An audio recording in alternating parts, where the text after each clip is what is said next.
नमस्कार, good evening. आज हम क्लास 8 और 9 का गणित का सेकंड पार्ट स्टार्ट करने जा रहे हैं। विद्यार्थियों, जैसा कि आपको पता है कि हमारा जो कक्षा 8 और 9 की इस साल की जो बुक है वो एनसीईआरटी की रहने वाली है। और एनसीईआरटी की बुक में हमारा पहला चैप्टर है दोनों के लिए ही संख्याएं के बारे में है। और संख्याओं के बारे में हमने आपको कक्षा 10 के एक जो पहला पार्ट का वीडियो डाला गया वार्षिक संख्या, इसमें मैंने बताया था।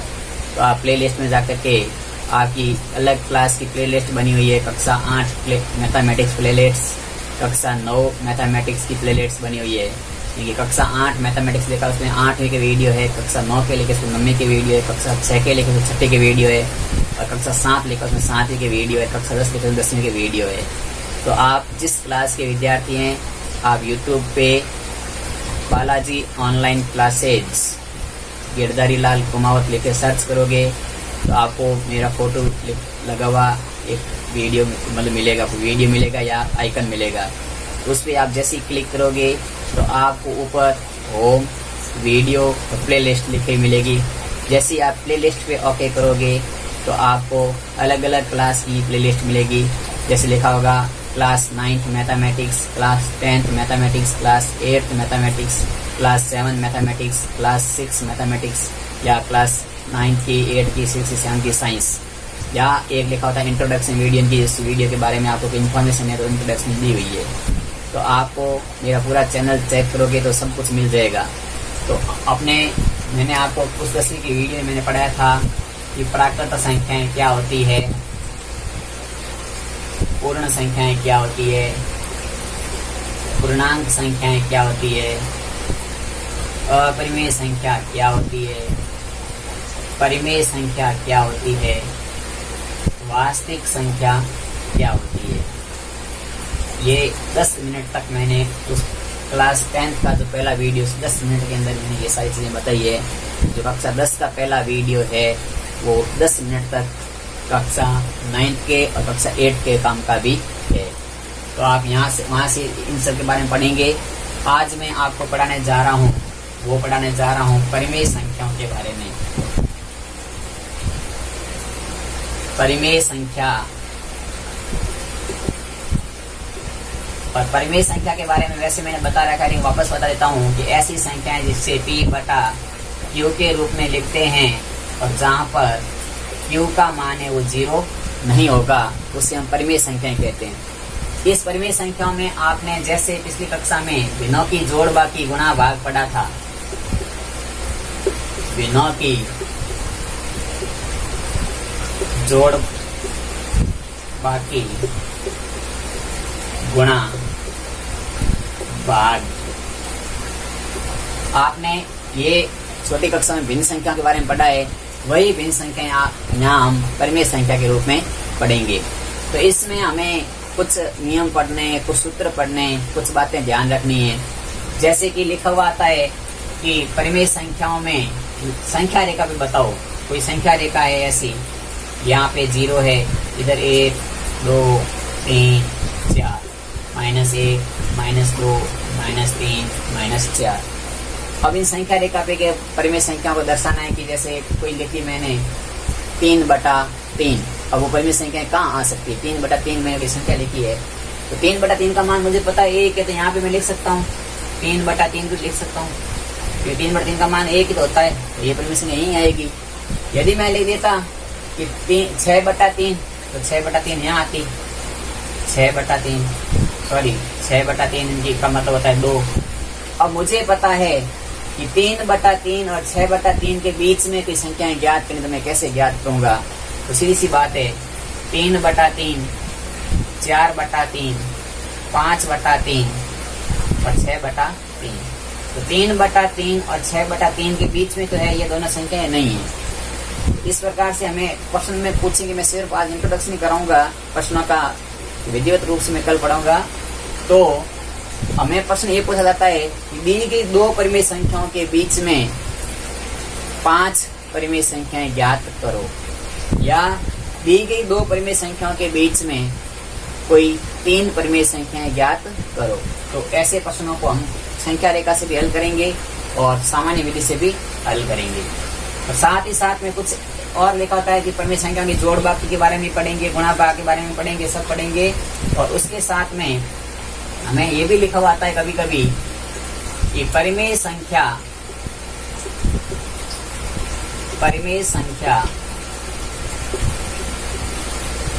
योग व गुणन में क्रम विनिमय होती है। काफी बार मेरे विद्यार्थी पूछते हैं कि सर जी क्रम विनिमय का मतलब क्या होता है। लाइन लिखी हुई आगे की सिद्ध दिया गया कथन सत्य या असत्य आगे लिख दिया कि परिमेय संख्याएं योग व गुणन में क्रम विनिमय होती है या नहीं होती है।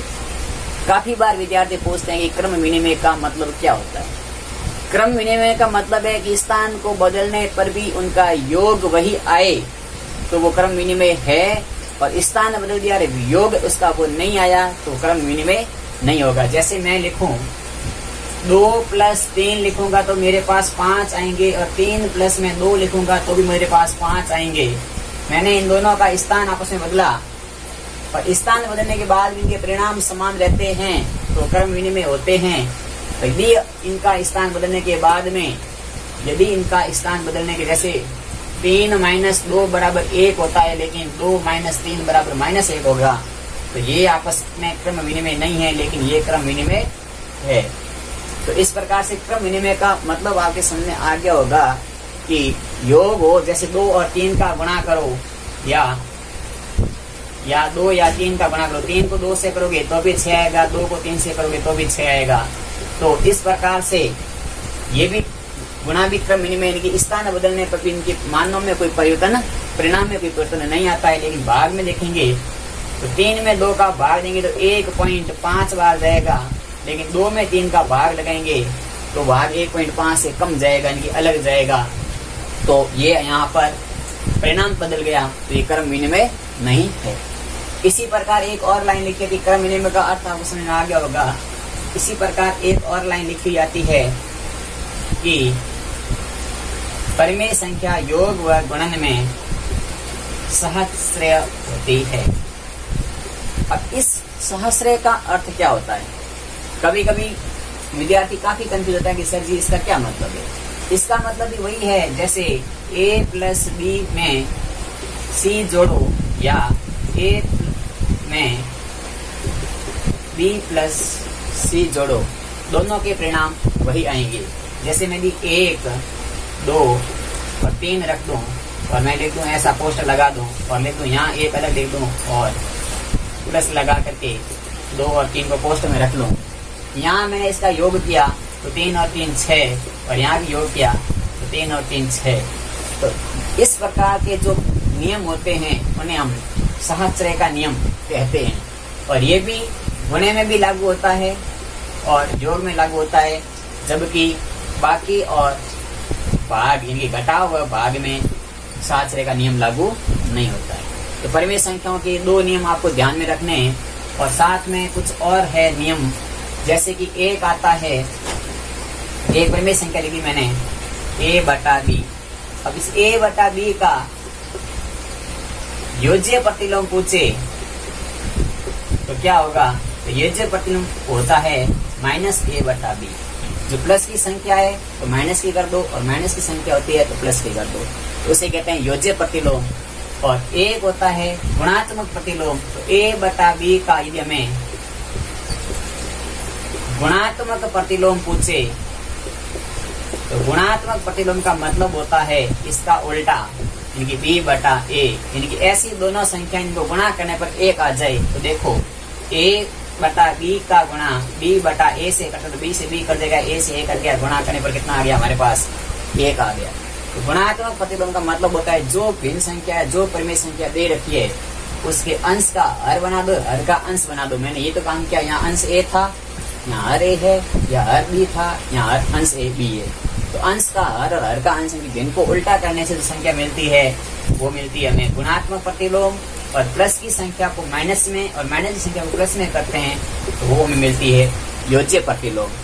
साथ ही साथ में कुछ और इम्पोर्टेंट सूत्र है वो मैं लिखा लेता हूँ आज आपको परिमेय संख्याओं के बारे में। जैसे कभी कभी क्या होता है, इस प्रकार से लिखा हुआ आता है, ए रूट के अंदर ए और बी लिखा होता है। अगले स्टेप में उसको हम ऐसा लिख देते हैं, विद्यार्थी परेशान हो जाते हैं, अंडर रूट ए और अंडर रूट बी। अब इसमें कोई अंतर नहीं है, ये दोनों संख्याएं अंडर रूट में थी, यहाँ पर दोनों को अलग अलग लिख दिया, क्योंकि जब दो संख्याएं गुणे में हो और रोड में हो तो दोनों को एक साथ गुणे में लेकर के रोड लगा सकते हैं। इसी प्रकार कभी कभी ऐसा लिखा हुआ आता है, ए बटा बी जो पूरा रोड लगा हुआ है, तो हम इसको बटे में रूट ए बटे में रूट बी लिख देंगे। तो ये भी इसका मतलब दोनों सेम है, आपको इसकी कंफ्यूज होने की जरूरत नहीं है। इसी प्रकार कभी कभी लिखा होता है रूट ए प्लस बी गुणा रूट ए माइनस रूट बी, और इसका जब अपन करते हैं तो आता है ए माइनस बी। ये कैसे है ए माइनस बी? तो आपको जब दोनों संख्या का गुणा करेंगे तो ए प्लस बी और ए माइनस बी सूत्र बन गया। आपने सरस्वती का पढ़ी है, ए प्लस बी और ए माइनस बी होती है ए स्क्वायर माइनस बी स्क्वायर, और ए स्क्वायर का मतलब है रूट ए का स्क्वायर करेंगे खाली ए हो जाएगा, रूट हट जाएगा, रूट बी का स्क्वायर करेंगे तो अंडर रूट हट जाएगा, खाली बी रह जाएगा। तो ये सूत्र से ये बना है। इसी प्रकार कभी कभी क्या होता है, ए की घात m ए की घात n, इसको क्या करते हैं, जब आधार समान होते हैं और गुणे में संख्या होती है तो ए की घात m प्लस n कर देते हैं। आधार समान होने पर घातें जुड़ जाती है।